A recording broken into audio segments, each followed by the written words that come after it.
All right, here we go. I have never done a single one of these live videos. So I have no idea what's going on. Try another way of going live during your broadcast. What does this button mean? Choose how to go live. Live video, broadcast moment as it happens. Yeah, that's fine. That'll do. Don't even know who's going to be here, what's going on. I'm going to start tagging people because I like them. And then, see, we'll get Trinidad. That'll be fun. We'll get a couple of people. Good. Whatever. All right, anywho, so I decided while being a shut-in that I'm going to bake and cook and do a lot of things that I like to do, which all involve being in the kitchen and or drinking heavily. Hi, everyone who's watching. Welcome. First things first, every time you're in the kitchen, wash your damn hands. Corona or no corona, wash your hands. So get the water going as hot as you can stand it, as it should always be, an antibacterial soap. Once you got a lather going, that's the important thing to work around. 20 seconds minimum, 60 if you've got the time. People suggest you sing happy birthday, or you can just count like an adult. Good maneuver, back and forth, over the palms, in between the fingers. Don't forget the thumbs, they're also fingers, no matter what science told you. Rinse off as hot as you can stand it. I have no feelings or soul, so that's pretty damn hot. All right, we are done there. I prefer an air dry, who knows who's touched what, or off of a clean paper towel. Now we've got clean hands, we can start cooking. Oh, hello, Edgar. Oh, hi, MP. Hi, Amy. Hi, Viola. Welcome, everyone. All right, here we go. No need to touch the trash can. It's got a knob. Into the paper bin it goes. Most importantly, I rarely suggest cooking without wine. Today we're having a Vollrat's Riesling. It's delicious. Okay, now first things first, a big mistake I used to make often when baking, because I'm more of a stovetop cook. That's where my real talents lie. Preheat your oven. Nothing like getting a recipe done and then having a cold damn oven. For these, we're going to bring it up to 425, which in lovely Deutschland is 220 degrees Celsius. However, I do not have a convection oven, so I dial it up to 230. Better to check on it than it did take forever. This shouldn't take too long. It's really quite easy to do. We're going to start with 2 cups of flour. Quite easy. Right into the bowl. Now here's a little secret for buttermilk biscuits.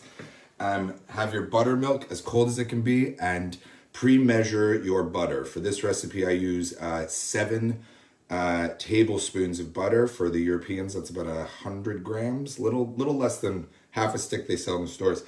Toss that in the freezer so it's cold as possible while you're doing it. So we've got our 2 cups of flour. Then we're going to take, I make a mixture of the baking powder, the baking soda, and the salt. So with the baking powder, that's going to be 2 teaspoons, just under a tablespoon. A quarter teaspoon is going to be your baking soda, and then you can do a full teaspoon of salt. That goes right in. It's super, super easy, guys, super easy. Gonna go down into the freezer, and we're gonna get our butter. For anybody just joining, I'll rattle this off again. 2 cups of flour, 2 teaspoons of baking soda, 1 teaspoon of salt, a quarter teaspoon of baking soda, 7 teaspoons of frozen butter. Goes right in. Nice and cold. And stuck. Then comes the buttermilk. Let's see, I already have an open one. Let's conserve. We need 3/4 of a cup. See, can I get there? Oh, Perfect. All I needed. Oh, and thank you, Mary Pat, for the pot holders from Dublin. There was quite a flare on the light. Let's see who's all here for a minute here. Oh, hi, Brandon, Tyler, Richie, everyone. Oh, we've got quite a crowd going. Hopefully everyone has a Corona cocktail. Mine's simply a Riesling this evening. Maybe I'll get more inventive as we move along. All right, here we go. Take 3/4 of your extremely cold buttermilk into your frozen butter. This is all going together.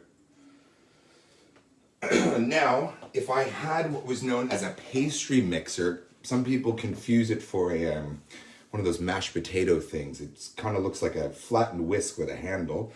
You can also use a fork. I prefer to use rubber gloves and really get in there. Now the idea is to get as much air into your mix as possible without over mixing, or over kneading, because this is truly a dough, if you will. We're gonna slide our clean cutting board over the sink. If you don't have one of these, I suggest getting one at IKEA. They are lovely. They fit right on the countertop, cover everything. You can double your countertop space if you're working in a small kitchen like I am. And now the hard thing here is going to be to break up the butter, and also not to forget a straw, because now you can't grab your wine glass. Shit. Well, I guess we'll wait until this is mixed up. I take the gloves off and then we'll take a big sip. Hopefully everyone's enjoying their enforced free time. Social distancing is important. It's the only way we're going to end this, but it doesn't mean we can't have good food. And you know, if you have elderly neighbors or something, perhaps you can drop this off for them if you love to cook or you love to try new recipes like I do. You know, whether you screw them up or not, as long as they're edible and cooked through temp. Always check online for proper cooking temps. It might be nice to drop something off to those who are lonely. Loneliness is a disease, just as this virus is. So think about people in your neighborhoods. Think about single moms, lonely senior citizens, all that fun stuff. All right, so we're going to get all this mixed in as much as we can. Don't overdo it. Just want to really break that butter down and get it in there. I can feel the little pieces, so I'm squeezing them. All right, once this is done enough, and I think it is, we are good there. We can get rid of these bad boys.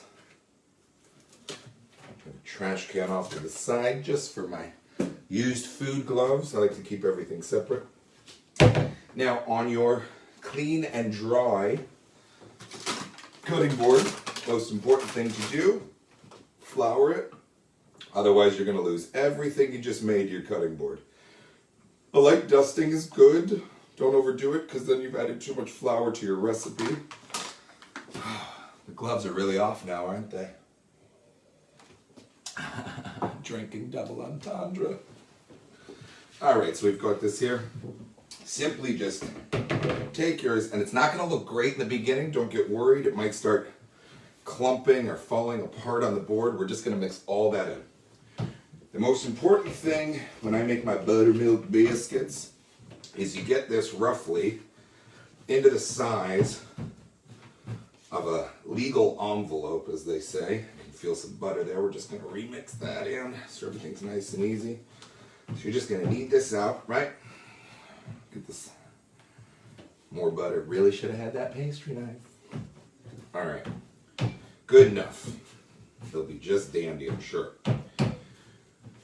So we get this into roughly envelope size. Like so, right? And then what makes all those amazing layers in a buttermilk biscuit is that what we're going to do is we're going to do this in a 3-step process. We're going to take this, see if you guys can see this here. We're going to take this and we're going to fold that like that, fold that like that, and then we're going to knead this down into another letter size and flip it. We're going to do that 3 times before we bring out the almighty rolling pin.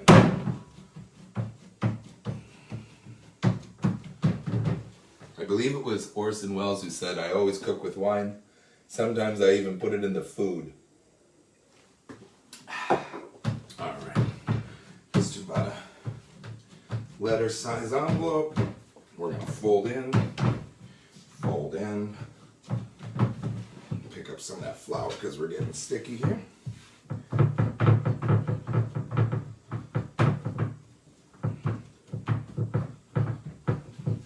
Fold in again, third fold, there we go.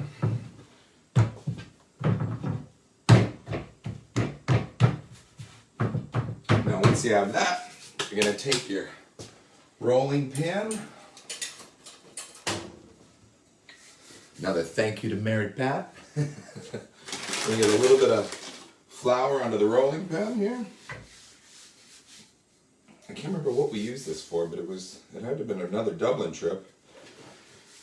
And we're gonna roll this out to roughly about, I like anywhere between 3/4 to about anywhere between 1/2 inch and 1 inch. Don't go crazy. You're not gonna hurt it, I promise. But about 1/2 inch is probably your target zone. What am I talking about? I don't even remember inches anymore. We want thinner than 1/2 inch, but a quarter inch to 1/2 inch is where you want. Should get about 8 biscuits out of this. Now remember, you don't want to knead this too much, so when we get there, that's good. This is about, I don't know, 2 inches wide, just any cup or cookie cutter you have. Just gonna cut out our little circles, and where we're going to place them, basic baking paper sheet, right? You can have the fancy ones that are non-stick and dishwasher safe. I just use regular brown paper, wax paper as they call it. So we get these nice and close together.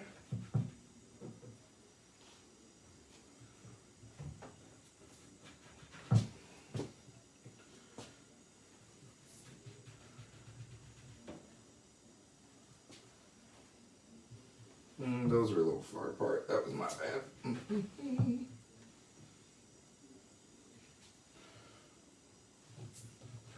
Now the reason I'm doing it this way is because when you do put this all back together, the problem can be is that you get too much air or it's toughened up too much. So you might get a crispier biscuit than you want. We're going to do it anyways. We're going to put them on the front end so we know where they are. And then we know which ones should have turned out right and which ones went all wrong and bonkers. But we're going to go fold in again, get the air. Fold in again, get the air. And then we're going to leave it that way. That'll be enough. Roll this bad boy out again. A little more flour from my board.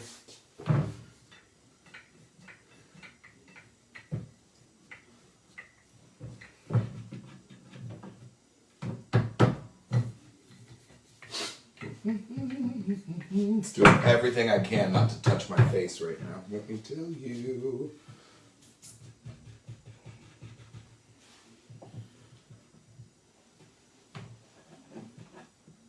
Gorgeous. Gorgeous.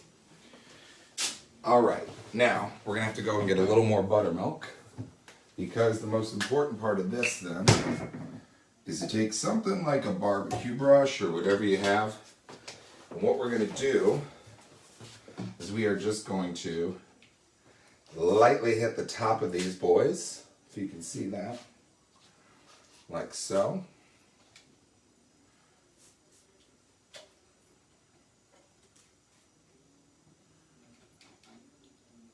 Do, do, do, do, do, do.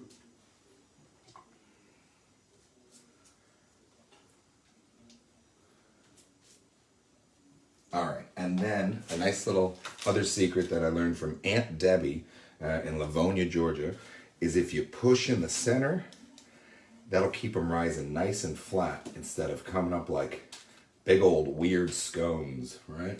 I don't know why this works, but it does, and I've tried not doing it, and that doesn't work. I'm gonna pop these in. I'm gonna check them, every 5 minutes just because my oven's weird, but you should be looking somewhere between an 8 and a 12-minute bake. And then maybe I'll read some comments and see where the hell we are.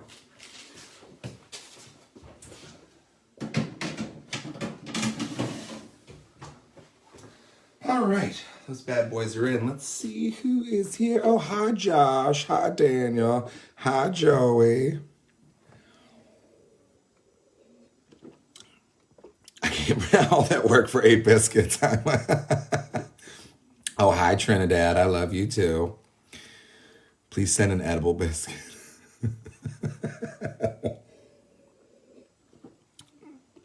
Yeah, yeah. Stretch and fold, says John Paul. She knows how to bake. Yummy in the kitchen. All right, kids, I'm going to be back in about 10 minutes, and we're going to make gravy. Gravy.